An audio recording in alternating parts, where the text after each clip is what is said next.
And hello, meron pala akong gustong i-share sa inyo after 1 month. So, meron akong tinry na glutathione with collagen. So, ito siya. Ayan. So, ito yung SY Glow. Ano siya, glutathione and collagen niya. So, meron to yung isa and medyo yung nasa lagayan niya. So, ito yung isa nila na nasa lagayan na kung gusto mo ay itry mo lang. Dahil 30 capsule lang to, bali 750 milligram siya. So, after 1 month. So, bali, bakit 1 month? Kahit 30 capsule. Dahil ka 30 capsule lang siya.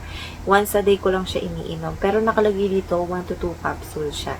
So, bibigyan ko siya ng final ko ano nga binaging experience ko dito sa pag-inom ko dito after 1 month. So, mapapansin nyo, yung face ko walang nakalagay sa face ko ng kahit ano, or cream, or cream, or sunscreen, or kahit ano man. Kasi gusto kong ipakita sa inyo kung ano yung naging resulta sa face ko and body ko. Ayan. Para makita nyo kung nagkaroon ba ako ng pimples na bakas or what, diba? Ayan. Para makita nyo kung glowing ba, diba? Kasi nga meron siyang collagen. So, ayun. Explain ko na. Ayan. And wala akong nakalagay na ring light sa harap. Liwanag lang ng bintana. So, ayun. Explain na naman ako. So, ito yung packaging niya. Medyo nagbura na yun dito bahagya. Ayan, nabubura-bura siya.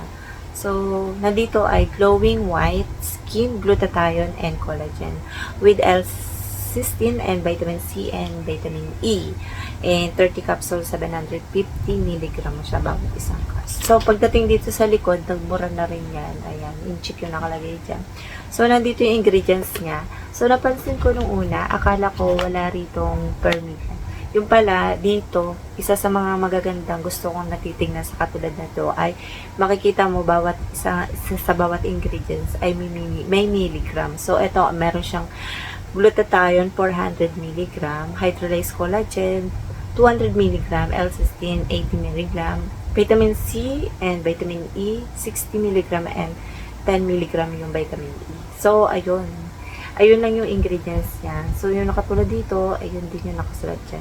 So, paano siya inumin? Depende na lang sa'yo kung gusto mong 2 capsule a day or 1 capsule a day. Kasi sa mga napapanood ko, bago ko inumin to, bago ako magbumili ng ganito ko, ilang beses siyang iniinom. Ganun kasi ako mag-search.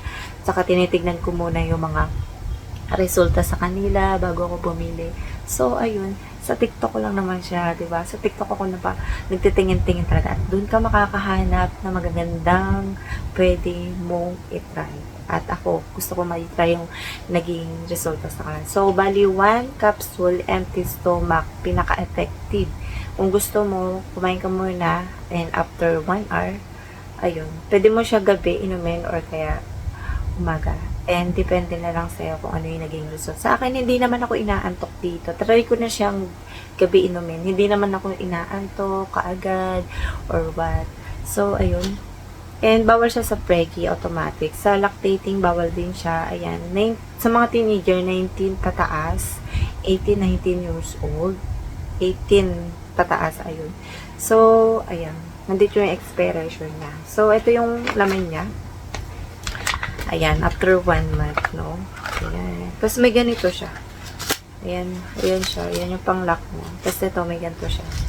Tapos ito yung capsule niya. Isa sa mga nagustuhan ko sa mga capsule pagka umiinom ako is super siksik. Ayan, kahit pindutin ko, wala siyang hangin. Bihirang-bihira ako makakita ng ganitong capsule. Meron tong isa, kahawig ng resulta sa akin. Yung kulay blue, premium natin ay Shin Tokyo ba? Ay, hindi siya Tokyo. Basta ano siya, yung kulay blue isa. Na effect niya katulad din to. So, kapag kakahawig lang sa experience ko.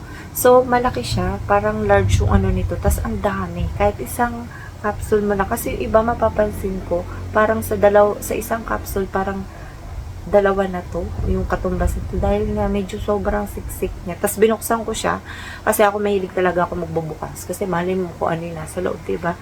Alam niyo naman marami na sa market na fake, diba? And ayun, kulay puti siya, tsaka tinikman ko rin, medyo ano-ano rin siya, iba yung lasa niya. So, ayun, ano nga ba yung nangyari sa akin dito? So, medyo nagtakaw ako dito. Ayun, kasi may baka magtanong nakakapayat pa. So, yung experience ko is, parang nagtakaw ako. Kasi parang lumulubo-lubo yung tiyan ko, tsaka yung pisngi ko. Tsaka nagtakaw talaga ako. Nagpapasing ako, pero nakakaranas ako ng gutom. So, nagka-breakout ba ako, pimples, or ano? Hindi ako nagka-breakout dito. So, what? Ayan, wala naman nung time na to.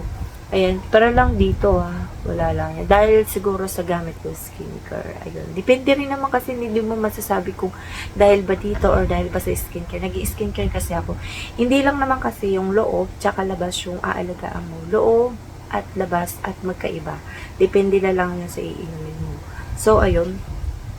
Pagka umiinom ka ng ganito is damihan mo ng maraming tubig. Hindi lang yung parang uminom ka lang 5 baso or what. So, 8 baso is more tubig pa. Tsaka, kumain ka ng prutas. Hindi naman sa araw-araw. Depende lang sa'yo kung salita mo or sa isang linggo kakain ka ulit. O sa gulay is araw-araw. Ayan. Depende rin sa inyo kung anong gusto nyong ulam. So, basta healthy. Wag yung kakain ka ng matamis.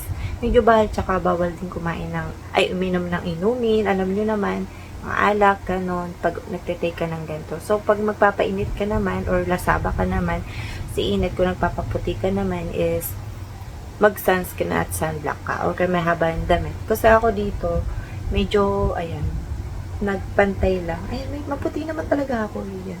Hindi naman maputi, talagang mini-maintain ko lang. So, si skincare sa palabas, lotion, or ano, so, ayun, medyo nagtataba-taba ako dito. So, sinikmura ba ako? Hindi. Nahilo ba ako? Hindi. Dahil sinusunod ko yung tamang pag-inom. Ayan, tuwing umaga ko siya iniinom. Tsaka umiinom ako ng maraming tubig, kumakain ako ng maayos. Ayan. Sa tulog naman, inaantok. Hindi naman. So, ayun yung naging resulta sa akin. Wala naman ako naging problema. So, ayan. Ayan yung likod ko. Ayan, ipapakita ko sa inyo. Talagang wala akong nangyaring kakaiba dito.